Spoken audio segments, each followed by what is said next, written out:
आइए आज हम स्टडी करेंगे प्रश्न संख्या 34। कह रहा है आधुनिक आवर्त सारणी के लिए निम्नलिखित के संदर्भ में कौन सा कथन सही नहीं है। सही नहीं है मतलब गलत पूछ रहा है। तो ये 4 हमको ऑप्शन दिए गए हैं। तो इसमें देखिए कथन खा असत्य है। कथन खा में क्या कह रहा है इसको देखते हैं। कह रहा है डी ब्लॉक में 8 स्तंभ है क्योंकि डी उपकोष के कक्षक भरने के लिए अधिकतम 8 इलेक्ट्रॉनों की आवश्यकता होती है। यह कथन असत्य है क्योंकि जो डी उपकोष है इसमें 5 कक्षक होते हैं और प्रत्येक कक्षक में 2 इलेक्ट्रॉन रह सकते हैं। तो 5 कक्षक में 10 इलेक्ट्रॉन होंगे, इसलिए 8 गलत है। तो कथन खा असत्य है। डी ब्लॉक में जो 4 लिखा है डी होना चाहिए। डी ब्लॉक में 10 स्तंभ हैं क्योंकि एक डी उपकक्ष में अधिकतम 10 इलेक्ट्रॉन ही व्यवस्थित हो सकते हैं। तो खा कथन असत्य है और बाकी सही है। देखिए पी ब्लॉक में 6 स्तंभ है क्योंकि पी कोष के सभी कक्षक भरने के लिए पी उपकोष होना चाहिए, कोष नहीं। पी उपकोष के सभी कक्षक भरने के लिए अधिकतम 6 इलेक्ट्रॉनों की आवश्यकता होती है। तो पी जो है पी उपकोष में 3 कक्षक होते हैं और प्रत्येक कक्षक में 2 इलेक्ट्रॉन रह सकते हैं। तो 6 इलेक्ट्रॉन रह सकते हैं, इसलिए 6 स्तंभ। प्रत्येक ब्लॉक में स्तंभों की संख्या उस उपकोष में भरे जा सकने वाले इलेक्ट्रॉनों की संख्या के बराबर होती है। ये भी सही है। तत्व के इलेक्ट्रॉन विन्यास को भरते समय अंतिम भरे जाने वाले इलेक्ट्रॉन को उपकोष उसके दिगंशी क्वांटम संख्या को प्रदर्शित करता है। तो देखिए उपकोष कह रहा है तो उपकोष में दिगंशी क्वांटम संख्या मतलब एजिमुथल क्वांटम नंबर इसको इंग्लिश में बोलते हैं और इसको एल से लिखा जाता था। तो जो उपकोष में भरा जाएगा तो जो अंतिम इलेक्ट्रॉन है वो हमारा दिगंशी क्वांटम संख्या को प्रदर्शित करेगा। तो ये भी सही है। तो कथन खा असत्य है। क्यों असत्य है वो हमने बता दिया। प्रश्न संख्या 35 देखते हैं। कह रहा ऐसा कारक जो संयोजकता इलेक्ट्रॉन को प्रभावित करता है उस तत्व की रासायनिक प्रवृत्ति भी प्रभावित करता है। निम्नलिखित में से कौन सा कारक संयोजकता कोष को प्रभावित नहीं करता है। तो ये जो दिए गए हैं ऑप्शन हमको दिए गए हैं घातक 4 ऑप्शन दिए गए हैं। तो कह रहा है कौन सा कारक जो है संयोजकता कोष को प्रभावित नहीं करता, यानी वैलेंस शेल सबसे बाहरी वाली कक्षा या उस कक्षा को जिसका इलेक्ट्रॉन दूसरे परमाणु से संयोग करके यौगिक बनाता है। तो कौन सा कारक है यानी कौन सा फैक्टर है जो संयोजकता कोष को प्रभावित नहीं करता है। तो देखिए यहाँ पर ग ऑप्शन हमारा सही है। नाभिकीय द्रव्यमान। नाभिकीय द्रव्यमान संयोजकता कोष को प्रभावित नहीं करता है। बाकी देखिए संयोजक मुख्य क्वांटम संख्या n तो मुख्य क्वांटम संख्या प्रभावित करेगी क्योंकि मुख्य क्वांटम संख्या जितनी ज्यादा होगी तो कक्षा उतनी नाभिक से दूर होगी तो इलेक्ट्रॉन निकलने में आसानी होगी। तो ये भी प्रभावित करेगी। नाभिकीय आवेश, नाभिक में जो आवेश होता है यानी प्रोटॉनों का जो आवेश है वो इलेक्ट्रॉन को अपनी ओर आकर्षित करता है। तो ज्यादा नाभिकीय आवेश होगा तो बाहरी इलेक्ट्रॉन ज्यादा पास होगा, इसलिए निकलने में कठिनाई होगी, इसलिए ये भी प्रभावित करेगा। क्रोड इलेक्ट्रॉनों की संख्या, क्रोड इलेक्ट्रॉनों की संख्या अगर ज्यादा है तो शील्डिंग इफेक्ट परिरक्षण प्रभाव जो पड़ते थे वो ज्यादा होगा, इसलिए बाहर का इलेक्ट्रॉन नाभिक से आसानी से मुक्त होगा क्योंकि अंदर ज्यादा इलेक्ट्रॉन होने से बाहर वाले इलेक्ट्रॉन को खींचने में दिक्कत होगी नाभिक को। तो इसलिए नाभिकीय जो द्रव्यमान है तो द्रव्यमान का कोई रोल नहीं, द्रव्यमान से बाहरी कोष का कोई लेना देना नहीं। प्रश्न संख्या 36 देखते हैं। कह रहा है some electronic species F minus Na और Na+ का आकार इनमें से किससे प्रभावित होता है। तो सम इलेक्ट्रॉनिक का मतलब जिसमें इलेक्ट्रॉनों की संख्या बराबर हो। सम का मतलब बराबर। तो F का परमाणु क्रमांक 9 होता है, 1 इलेक्ट्रॉन बाहर से आ गया तो 10 हो गया। Na में 10 होता है, Na का 11 होता है और 1 इलेक्ट्रॉन बाहर निकल गया है तभी 1 धन का चार्ज आया है। इसलिए इसमें भी 10 होगा। इसका मतलब सब में 10 इलेक्ट्रॉन है, इसलिए सम इलेक्ट्रॉनिक है। तो कह रहा है इनका जो आकार है, तो ये जो 4 ऑप्शन दिए गए हैं इनमें से किससे प्रभावित नहीं होता है। तो देखिए नाभिकीय आवेश जो Z है ये प्रोटॉनों की संख्या है। तो प्रोटॉनों की संख्या का प्रभाव सबसे ज्यादा इनमें से किससे प्रभावित होता है? नहीं, किससे प्रभावित होता है? तो जाहिर सी बात है कि नाभिकीय आवेश यानी नाभिक में प्रोटॉनों की जो संख्या है, तो इलेक्ट्रॉनों को प्रोटॉन अपनी ओर खींचते हैं। तो अगर ज्यादा प्रोटॉन रहेंगे तो इलेक्ट्रॉनों को ज्यादा आसानी से खींचेंगे तो आकार कम होगा। कम प्रोटॉन रहेंगे तो इलेक्ट्रॉन को अच्छे से नहीं खींच पाएंगे तो आकार ज्यादा होगा। तो आकार का प्रभाव जो है नाभिकीय आवेश के कारण है। तो का ऑप्शन हमारा सही होगा। तो नाभिकीय आवेश सम इलेक्ट्रॉनिक आयनों की त्रिज्या नाभिकीय आवेश के बढ़ने पर घटती है। ज्यादा होंगे तो ज्यादा अच्छे से खींच लेंगे तो छोटा हो जाएगा आकार। दी गई सम इलेक्ट्रॉनिक स्पीशीज में विभिन्न नाभिकीय आवेश हैं और इस प्रकार इनके आकार भिन्न हैं। इनका आकार निम्न क्रम में घटता है। देखिए F9 का सबसे ज्यादा होगा, फिर Na का, फिर Na+ का। क्यों? क्योंकि F में फ्लोरीन में नाभिक में आवेश कम है, इसलिए इलेक्ट्रॉनों को कम अच्छे से खींच पाएगा, इसलिए आकार ज्यादा दूर रहेंगे इलेक्ट्रॉन नाभिक से, इसलिए आकार ज्यादा है। इसमें 10 है इसलिए आकार इससे कम है, इसमें 11 है इसलिए आकार सबसे कम है। तो इसको ध्यान देना। क्वेश्चन नंबर 37 देखते हैं। कह रहा है आयनन एंथैल्पी के संदर्भ में निम्नलिखित में से कौन सा असत्य या गलत कथन है? ये 4 ऑप्शन दिए गए हैं। तो आयनन एंथैल्पी के संदर्भ में कौन सा गलत है? तो कथन घ असत्य है। तो घ को पहले पढ़ते हैं। कह रहा है कम मान वाले कक्षकों से अधिक यन मान वाले कक्षकों की तुलना में इलेक्ट्रॉनों को आसानी से निकाला जा सकता है। ये गलत है। गलत क्यों है? क्योंकि यन की वैल्यू कम होगी यानी मुख्य क्वांटम संख्या कम होगी। इसका मतलब कक्षाएं कम होंगी, क्योंकि कक्षा की संख्या ही मुख्य क्वांटम नंबर है, मुख्य क्वांटम संख्या। तो कक्षा कम होंगी तो नाभिक से पास होंगी कक्षाएं। तो जब नाभिक के पास होंगी तो इलेक्ट्रॉन नाभिक के प्रोटॉन द्वारा ज्यादा अच्छे से खींचा जा सकता है, तो आकार कम होगा।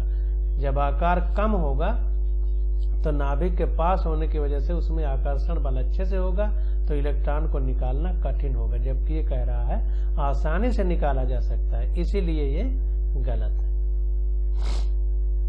तो कथन घ सत्य है। अधिक मान वाले, अधिक यन मान वाले माने मुख्य क्वांटम संख्या वाले कक्षकों से इलेक्ट्रॉनों को आसानी से निकाला जा सकता है, क्योंकि निकलने वाला इलेक्ट्रॉन नाभिक से दूर होता है। ज्यादा मान वाले नाभिक से दूर होंगे, कम मान वाले नाभिक के पास होंगे। अब देखिए और ऑप्शन है, उनको भी पढ़ लेते हैं। कह रहा है प्रत्येक उत्तरोत्तर इलेक्ट्रॉन से आयनन एंथैल्पी बढ़ती है। ये बात गलत है। उत्तरोत्तर का मतलब जो उसके बाद आता है, यानी मुख्य क्वांटम संख्या बढ़ेगी तो इलेक्ट्रॉन एंथैल्पी घटेगी, क्योंकि बाहर वाला इलेक्ट्रॉन आसानी से निकल जाएगा तो ऊर्जा कम देनी पड़ेगी और वही दी जाने वाली ऊर्जा ही एंथैल्पी। क्रोड उत्कृष्ट गैस के विन्यास से जब इलेक्ट्रॉन को निकाला जाता है तब आयनन एंथैल्पी का मान अत्यधिक होता है। क्रोड उत्कृष्ट गैस के विन्यास से जब इलेक्ट्रॉन को निकाला जाता है तब आयनन एंथैल्पी का मान अत्यधिक होता है।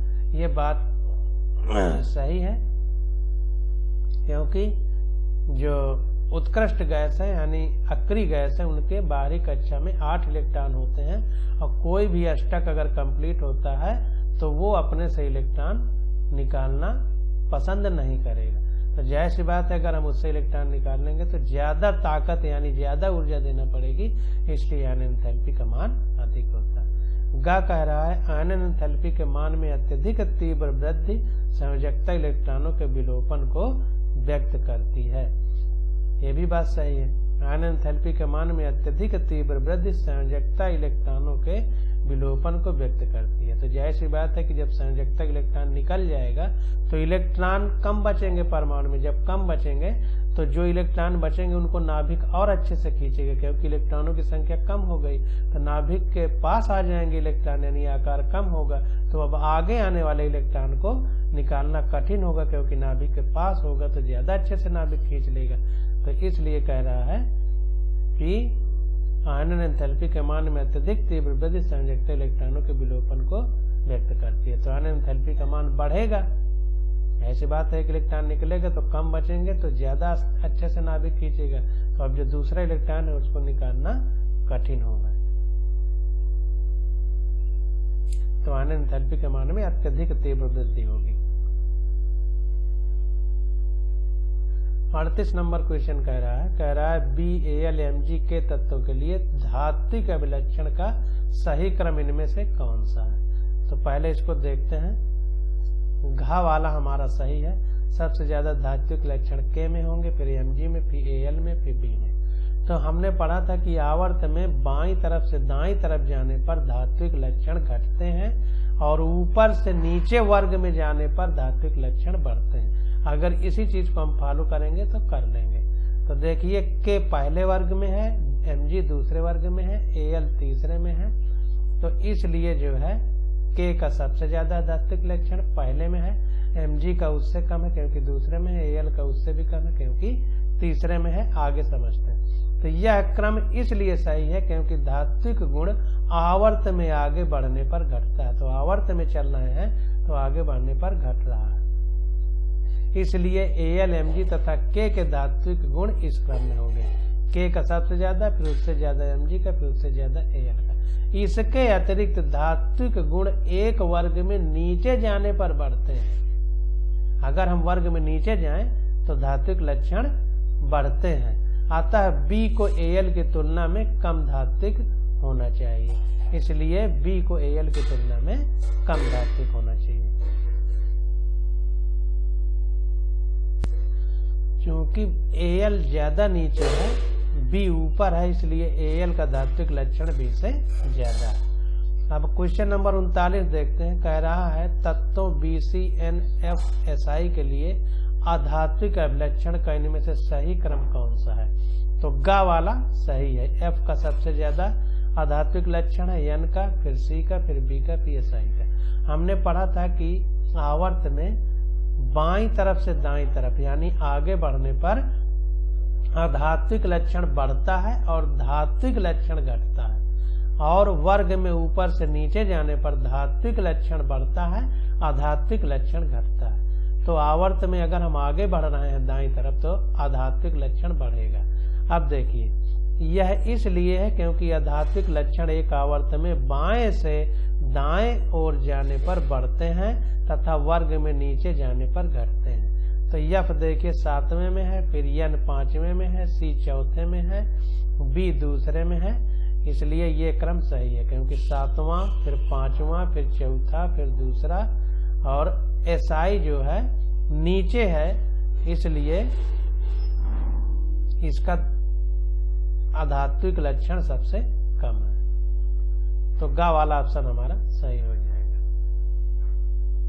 40 नंबर क्वेश्चन देखते हैं। कह रहा है तत्वों F, Cl, O और N तथा ऑक्सीकरण गुणधर्मों के आधार पर इनकी रासायनिक अभिक्रिया का क्रम निम्नलिखित में से कौन से तत्वों में है।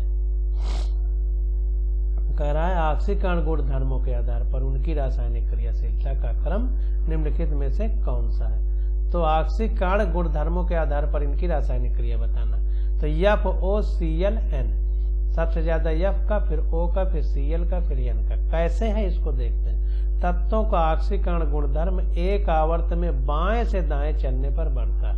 ऑक्सीकरण की प्रवृत्ति जो है तत्वों की वो बाएं से दाएं चलने पर बढ़ती है आवर्त में, तथा वर्ग में नीचे जाने पर घटती है। अब ऑक्सीजन Cl की तुलना में एक प्रबल ऑक्सीकारक पदार्थ है क्योंकि वो अधिक विद्युत ऋणात्मक है।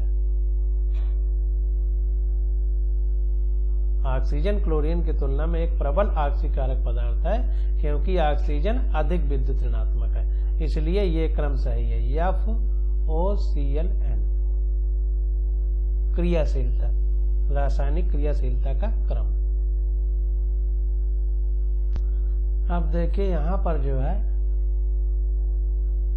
ये 7वें आवर्त में है, 7वें वर्ग में, ये 7वें वर्ग में, ये 6वें में है, ये 5वें में है। तो 7वें में, फिर 7वें में, फिर 6वें में, फिर 5वें में होना चाहिए। 7 7 अगल बगल, फिर 6 5 अगल बगल, लेकिन क्योंकि इसकी विद्युत ऋणात्मकता Cl से ज्यादा है, इसलिए ये बीच में आ गया। तो इसीलिए कह रहा है कि Cl की तुलना में ऑक्सीजन Cl की तुलना में एक प्रबल ऑक्सीकारक पदार्थ है, क्योंकि O अधिक विद्युत ऋणात्मक है, क्योंकि O की विद्युत ऋणात्मकता Cl से ज्यादा है, इसलिए ऐसा है।